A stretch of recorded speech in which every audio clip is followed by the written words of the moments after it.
मित्रों, डॉक्टर पांडे की स्वास्थ्य पाठशाला में आपका स्वागत है पुनः। हम लोग लास्ट एपिसोड में बात किया था प्रोटीन मेटाबॉलिज्म की और प्रोटीन का कैसे यूज़ किया जाए।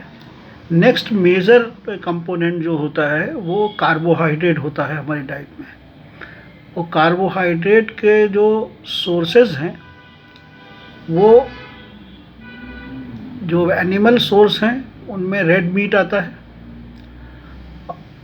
मोस्टली, और इसके अलावा एग का योक होता है, जो अंडे होते हैं इसमें पनीर भी आता है। पनीर में प्रोटीन भी होता है, कार्बोहाइड्रेट भी होता है, लेकिन मेजर सोर्सेज जो होते हैं कार्बोहाइड्रेट के वो प्लांट किंगडम से आते हैं।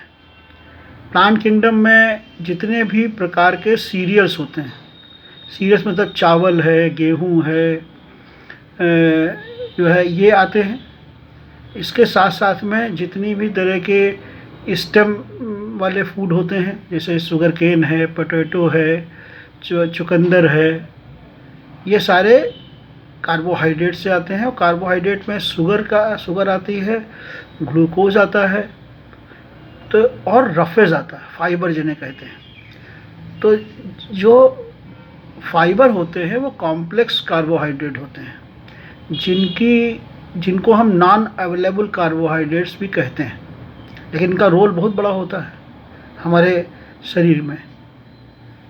ये बहुत सब आगे हम लोग बात करेंगे इस पर भी, लेकिन नॉन अवेलेबल कार्बोहाइड्रेट वो होते हैं जिनको हम पचा नहीं सकते हैं, उनको हम ब्रेक नहीं कर सकते हैं। अपने डाइजेस्टिव सिस्टम में हमारे ऐसे एंजाइम नहीं होते हैं ह्यूमन बॉडी में जो उसको ब्रेक कर सकें। ये केवल एनिमल्स में, जो एनिमल होते हैं उनमें एक अपेंडिक्स में एक बैक्टीरिया होता है, वो ऐसा एंजाइम प्रोड्यूस करता है कि जो उसको ब्रेक कर लेता है। इसीलिए जितने भी जानवर हैं वो भूसा वगैरह खाते हैं, ये सब कार्बोहाइड्रेट हैं, भूसा वगैरह ये non available carbohydrate for to the human body. और ये भी 1 ग्राम कार्बोहाइड्रेट 4 कैलोरी देता है। जैसे प्रोटीन 1 ग्राम 4 कैलोरी देता है, वैसे ही ये भी देता है। लेकिन इसकी मेटाबॉलिज्म से क्या होता है, एनर्जी निकलती है, मोस्टली एनर्जी निकलती है, वाटर निकलता है, और एनर्जी जो यूज़ होती है वो ग्लूकोज में बदलती है। ग्लूकोज से मतलब सिंपलेस्ट फॉर्म उसका अल्कोहल होता है। डाइजेस्टिव ट्रैक में लास्ट जो है हमारे इंटेस्टाइन में जब एब्जॉर्ब होती है कोई भी चीज़ हो तो वो सरलतम फॉर्म में पहुंच चुकी होती है, और वो वहाँ पर केवल लिक्विड ही एब्जॉर्ब हो सकता है, जो इंटेस्टाइन है हमारी वहाँ पे। तो अल्कोहल फॉर्मेट में ये वहाँ पर पहुँचता है। जितनी भी चीज़ें हैं फिर वो एब्जॉर्ब की जाती हैं, और एब्जॉर्ब करके वो लीवर में लाई जाती हैं। फिर लीवर उनको उनके हिसाब से जिस सोर्सेज से आए उसके हिसाब से कन्वर्ट करता है, और फिर हमारी खून के नलियों के माध्यम से पूरे शरीर में पहुंचा देता है।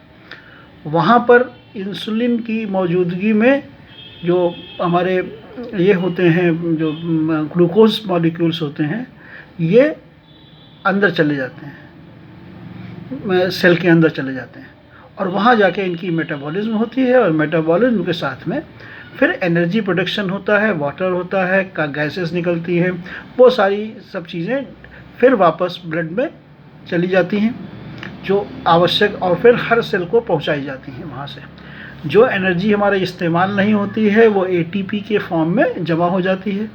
उससे भी ज़्यादा हो जाती है तो फैट के फॉर्म में जमा हो जाती है, एडिपोज टिश्यूज़ में जमा हो जाती है, कुछ जो है वो जॉइंट्स में जमा होती है, वो एटीपी के रूप में या किसी फॉर्म के रूप में वो जाके जॉइंट्स में जमा होती है। तो अब आप देखिए ये सब चीज़ें जो हैं अभी हम लोग, तो लोगों का ये जो मानना है कि शुगर का पेशेंट जो है वो केवल शुगर न खाने से या मिठाई न खाने से गड़बड़ होता है। एक तो शुगर और फैट का कॉम्बिनेशन हमेशा ख़राब होता है। हमारे वहाँ पर ऑक्सीडाइज फैट के लिए कोई भी रिसेप्टर नहीं होते हैं हमारे बॉडी में। इसलिए जो है जब भी आप किसी तरह का कार्बोहाइड्रेट ले, दूध ले, दही ले, कुछ लें, तो उसकी अगर बर्फ़ी मान लीजिए आप ले रहे हैं मिठाई ले रहे हैं, तो जो ऑयल से मिक्स करके बनाई गई है वो ज़्यादा नुकसानदेह है। अगर दूध की बर्फ़ी सीधे आप ले रहे हैं तो उतनी नुकसानदेह नहीं है। और इसमें जो मेज़रमेंट वैराइटीज़ में देखा जाता है कैलोरी फॉर्म में, कितना कैलोरी कहाँ से आ रही है। तो भोजन का 60% करीब कैलोरी कार्बोहाइड्रेट से आती है। हमारे भोजन का 60% भाग कार्बोहाइड्रेट से होना चाहिए, जो खाना है मेरा।